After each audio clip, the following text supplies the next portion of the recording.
Let's do a little poll, all right? I hope you were able to connect with other people during tea break. So how many contact information were you able to get out there? Raise your hand if you got one contact info. So one person's business card. Only one? Two? Oh no, you failed at connecting. I hope we're doing our job at VIETAI connecting people. Only 2 people exchange contact information? Really? Oh no. Okay, well I hope you'll do a better job later today over lunch break and over the tea break. So now we're going to start the second session. It's going to be about AI in academia. We have two speakers, University of Arkansas and one from the City of Science.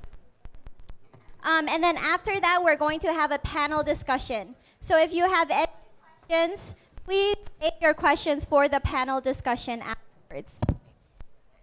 So for first presentation, I would like to introduce you to Dr. He's the assistant professor. Thank you. Oh, this is so much better. Then I don't have to shout so much anymore. Okay, so our first presenter for the second session is Dr. Kwa Lu. He is the assistant professor at the University of Arkansas. And before that, he was at Carnegie Mellon University, where he is the research project director in Scilab Biometrics Center. He has published over 60 papers, many of which are about biometrics, face recognition, and face detection. And he has registered over 4 patents and inventions and received over 10 awards and scholarships. It's super impressive. I'm super honored to introduce you today to Dr. Kwa Lu.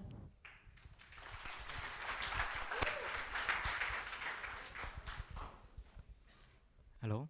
Hello, everyone. My name is Kwa Lu. I'm a professor in University of Arkansas to work in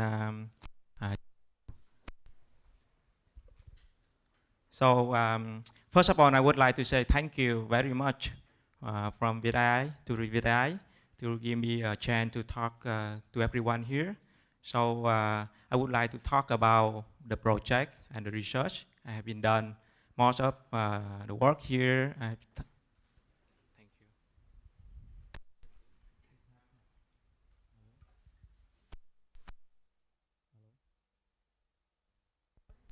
you. Okay, thank you. Most of the work I present today, they were done when I was in with CMU.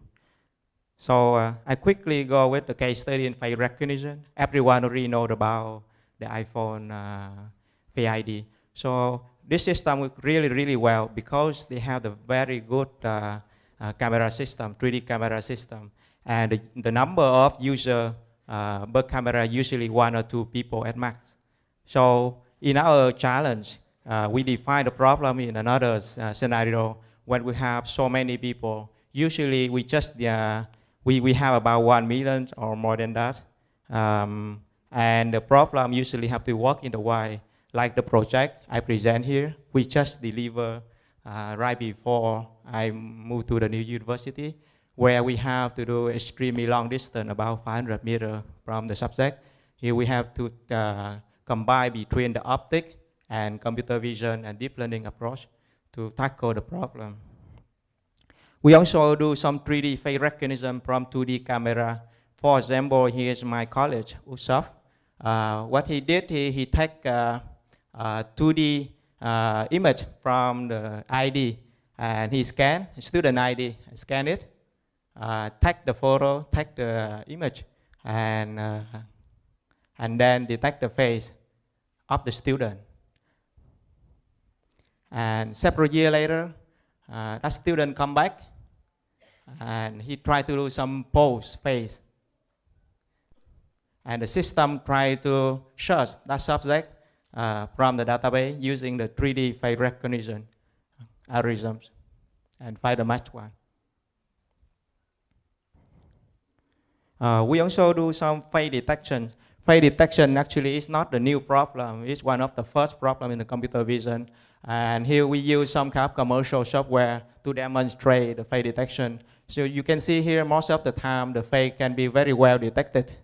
However, there's some challenge case where the face mask or very up angle, small size, or even the face big, but they are masked. Then the face detection doesn't work. And here our detection results, when we apply our algorithm, we can even detect the very small face, very off angle, and especially for the mask. Face detection is really, really useful in crowd as well, where you want to count the number of subjects. This kind of problem is very challenging because the face can appear at any angle. So we need a very well-designed face detection algorithm, especially have to qualify the constraint of real-time computations. Another topic I really interested and I spend a lot of time, we call the human face aging. So in US, they have the big problem we call the missing children. In missing children, children usually missing at 5 years old or 6 years old, for example. And 10 years later, when they become like 16, they were found by the police. But the image or the picture captured at 16 years old and 5 years old, we don't know if it's the right one or not. So in police department, usually they have the special expert, we call the forensic artist, like this lady. What she did is she tried to use her expertise to draw the information, the face, from the description of the family member and her knowledge about the aging skill. So here's the result, what she draw from the description of this gentleman. However, using with the experts like forensic artists, it have some limitation. The first thing about the time consumption, in order to draw the pictures like that, usually it takes a lot of time, maybe days or months, to get one result.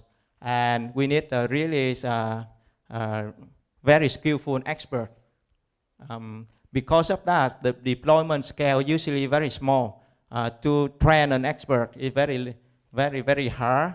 And even that expert, 2 times they draw, maybe the result is not the same. Because the result usually depend on the mood of the drawer as well. In our technology, what we want to do is, instead of taking hours, now we want to make it in seconds.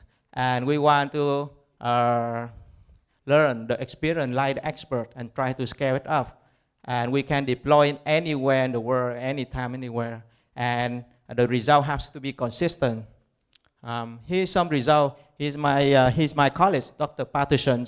What he did is he took his image and his family members here, and he bring those images to the forensic artist and ask them to predict his future face as 40, 50, 60, 70, for example. And if we use our technology, here the result, we can automatically predict his future face. The result here is not very impressive because the image in grayscale.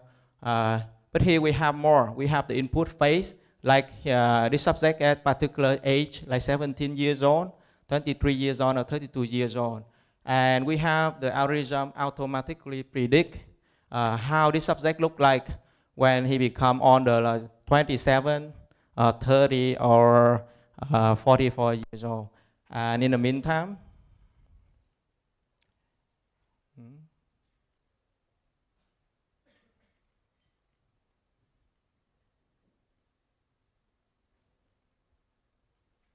sorry.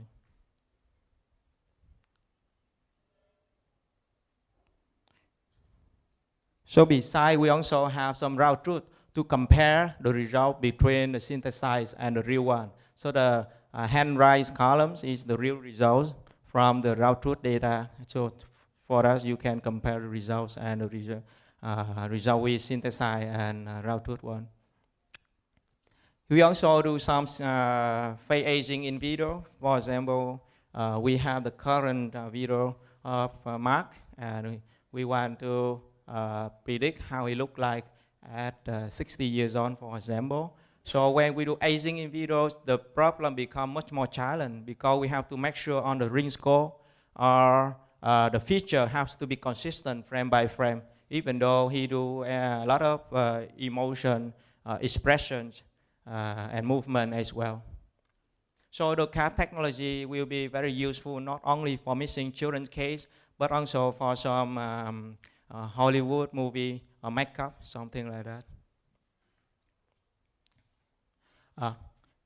Get back to Computer Vision Society, one of the top conference we can see VBR. So in 2018, this is the result from attendance 2018. You can see from 2014 to 2018, the number of attendance almost like 3 times. So it's become grow very fast. And 2019, upcoming one, I believe is much more. The thing is the same with the number of submissions and acceptance of paper. So you can see it's almost like double every year. The topic in computer vision also very popular, from low-level computer vision, video processing, image synthesis, etc. Detection as well. So in our topic, we target on the face detection and face recognition. So it's a part of the talk today. And then because deep learning is one of the factors have computer vision can build a bridge from research to the practical application recently. So I would like to give very quick recap about the development of deep learning related to the computer vision. So actually, neural network or deep learning is not news. It's already happened in 1943. However, in 2012, in NIF conference, when Alex, he redesigned the convolution neural network from the paper from Jan LeCun, and he implement in GPUs, and he trained on and testing on ImageNet with like very impressive results, and he published the source code and make the community become bigger and bigger. Since then, computer vision society become very popular. In our research lab, we are really target on the real-world application in biometric. We deploy the system and provide a product in both industry and government agencies in around from 2009 to 2011. At that time, we didn't use too much deep learning technique. So deep learning receive, actually deep learning is nothing more than just you have a lot of data and you have the very good design, the convolution neural network, and you have to have the GPU machine. So this kind of items, they can combine and give you the results, computer vision, learn the weight, and have the model for the testing. So we go back to the image classification pipelines in traditional way. Usually you have one input image or video, then you have to go to the encoder to extract the features, to build a descriptor, and then you go to the decoder or classifier, and finally you have the output, right? That's the traditional way. And the encoder, you can use any kind of ad hoc features, like the shift feature, hawk feature, etc. The decoder, you can use any classic classifier, like KNN or SVM. And the decoder or the classifier usually have to be learned from an algorithms, right? And in the past, the encoder usually we design by ourselves, and we have to try in multiple kind of the features, ad hoc features, right? So the question is, can we get the encoder? We let it learn as well, in addition to the decoder. And the question is yes. So at that time, we can build the whole system end-to-end from the encoder to the decoder. Everything can be trained. So now we don't learn encoder and decoder separately. Instead, we can take the encoder and decoder within one framework, and we can design some convolution neuron layers and the decoder will be go with some fully connected layer and add them together to train an end-to-end system. So the deep learning in computer vision, you can divide into two main streams. One we call the discriminative deep learning. The second one you call the generative deep learning. Discriminative deep learning, then you have some algorithm like multi-layer perceptron or convolution neural network, the most popular algorithm recently. In convolution neural network, they have some study in the loss function, architecture, optimization, etc. And then have a lot of deep network design for the architecture. In generative deep learning, we have like non-volume reserving, we have Bayesian machine, we have autoencoder, etc. And besides it, we have some other research topic like reinforced learning, like we use a lot in robot. We have the reasonable deep learning, like we can use Bayesian deep learning here. And one of the popular topic recently we call the GAN. This is a combination between the discriminative deep learning and generative deep learning. In our research, we target on the reinforced learning, discriminative learning with the convolution layer, GAN, and some other non-volume reserving approach as well, especially with the Bayesian machine. That we have been done in the past.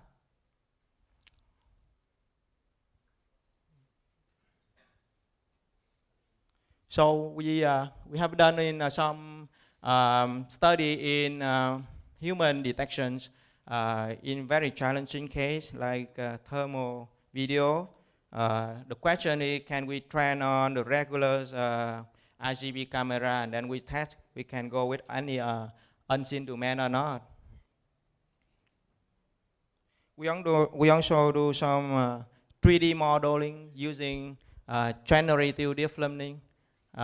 We have to model the 3D geometry using or approximate by deep learning network, and the input then is just like 2D camera and output the 3D geometry of the face.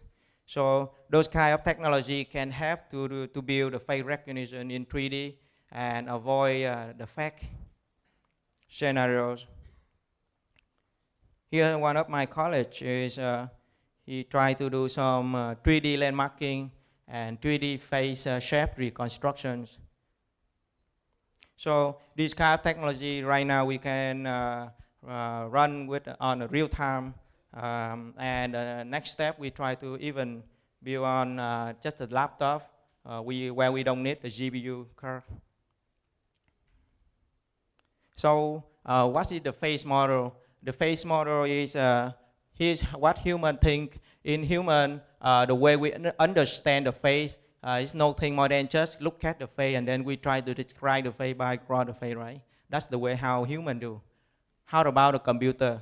The way computers understand a model of the face, like we have the image and then we build some model. Here we can use a 2D model. The most simple way is principal common analysis. You can build a 2D face model, and then when the new face comes, we can fit to the face. After it fits to the face, at that time we have the optimized parameter set, and we can use the parameter set to represent for the face. That's the way computer to understand face. So in the past, one of the most popular methods, we model the face, we call the active appearance model.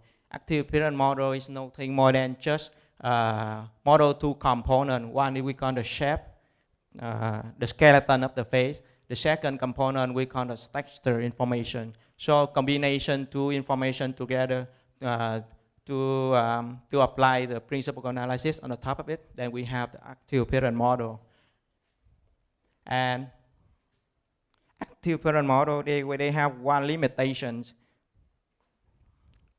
Because the core algorithm of active appearance model behind, they use principal component analysis, which is the linear algorithm to model. So it had a limit when try to generalize the new face or the new subject come.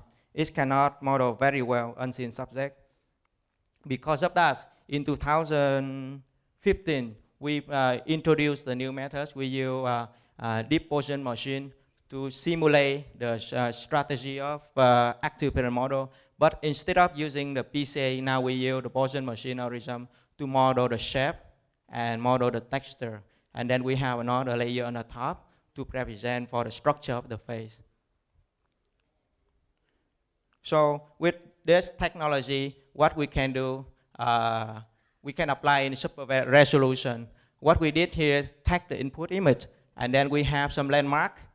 And from the landmark, we take the convex hood region of the face, and then we downsample 16 times to make it small, and then you scale it up so that it has a low res, right? This is the input to the system. What we want to do is we apply the methods we present in the previous slide to reconstruct the face. Here we apply the baseline algorithm using the active appearance model, and here our algorithm using deep appearance model with like Bayesian machine behind. You can see we can reconstruct the face with a very good quality at that time. One hint is in 2015, we don't have the GAN algorithm yet. Right now with the GAN, this result become more impressive. So go into detail with the face aging, model the face aging, and predict the future face aging is very, very hard. Thing is, face affected both internal explicit and implicit factor. Implicit is the gene, gender, ethnicity. Explicit is affected by the environment, by the way you're living, the work, pressure, a lot of factors. So the target of the algorithm we do here, we use the methodology we call a data-driven approach. So we try to collect a lot of data, and then we try to build the rules. So in particular, we have two components to model the face aging. The first is the face structure modeling, to model the structure when the face changes. And the second is to model the sequence when we get older. For the face structures, so given the face, we have to have the algorithm to model the variation of the face, not only for one subject, but also for any subject we can see. For the face aging, we try to model the sequence, how the face changing from year by year.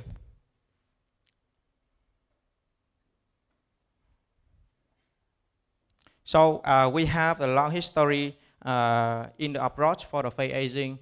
Like in conventional approach, people usually like active parent model to model the face aging, and the limitation like I present previous, the internet today, the way they presented you the linear algorithm to model the shape and texture. Because of that, when you generate the new face, the result is not very perfect. And based on that, we provide a deep learning approach where we have nonlinear we have a nonlinear model to model the variation, and we have the fixed slot objective function to model the face. Then the result will be better. And the next research, what we discover, because the fixed slot function give the reconstruction result is not very perfect. So instead of doing the fixed slot function, we try to relax it, and we replace by the log likelihood function to model the generative information. And we had a better result then. And then we discover, because in Bayesian machine it's intractable, we cannot control the way we learn the rules. So later on, recently in ICCV 2017, what we did is we proposed the new methods which have the nonlinear model property, log likelihood, tractable, and can be presented face in high quality resolution as well. Here's the way we do. And then, so face aging is good, you generate a new face, but the question is, how can you know the result is good or not, right? So we don't have the directly ways. What we did in those research papers, we take the pair person person, like one face at a younger age and the other face older face, right? And we do face recognition. We take the younger face, we do aging, make him under. And then we keep the second one, and we apply the algorithm, the face recognition algorithm, on the original pairs, and here the results. If we apply the face aging technology on the younger face, and then we apply the face recognition, here's the results. So you can see this is a huge improvement if we apply face recognition across aging. That's the way we apply in face recognition using the aging technology. Get back to the face recognition, we also do face recognition in very challenging case, like Boston plumbing case, where we are involved in some research. In the markets, usually they just do face recognition in very standard face. But like when you go with the surveillance camera, you have a lot of challenge in the lighting, in the pose, in the resolution, in occlusion, in the angle. So like this, it's very challenging. So the question is how we propose the algorithm can handle those kind of scenarios. Especially in Vietnam, we have a lot of surveillance camera, and this is very challenging, but like a very good opportunity for us to apply the face recognition algorithm. We also do detection across time. Like in the past, we proposed the algorithm where we can detect the very small size of the face. We figure out when we go with the deep learning network layers, they can model smaller features. However, sometimes we need more generative features. So the way we did, we can combine the feature in multiple layers together, and we can backdrop everywhere there. Then we achieve the better result in detection, and we figure out sometimes we don't really see the face, but we human, we can estimate the face based on the body of the person. So because of that, we get the idea we can combine the body information and the facial information together within one network. And then we train the deep network for face detection to achieve the better accuracy. And we can, what we did recently is we go with anchor design in a faster CNN, where it's very complicated and sometimes it just can model the biggest object. We redesign the way for the anchor so that it can handle smaller size of the object and the face. So, and then we apply very successful the face detections. We have been shown many challenges in the world, like a wider face challenge for face detection, where we keep maintain multiple times the top performance. It's very, very competitive because there's so many very good teams there, like Time or Face++, and some other team in US as well. Here in 2011, we did some face detection and tracking from the drone as well. What this drone has, he have the camera on the top here, and we have the system so the drone can automatically track the face, detect the face, and track the face. So when my colleague, he turn around, the drone will turn around as well, track him. This work has been done about 6 years ago. Right now, I believe if we apply this technology, deep learning technology, it's much better. So in final, we have some question. What missing in the pictures? So in computer vision, because we use so many methods have been solved by deep learning, but like we have the project with Department of Transportation 2 years ago. In Vietnam, we call Bộ Giao thông.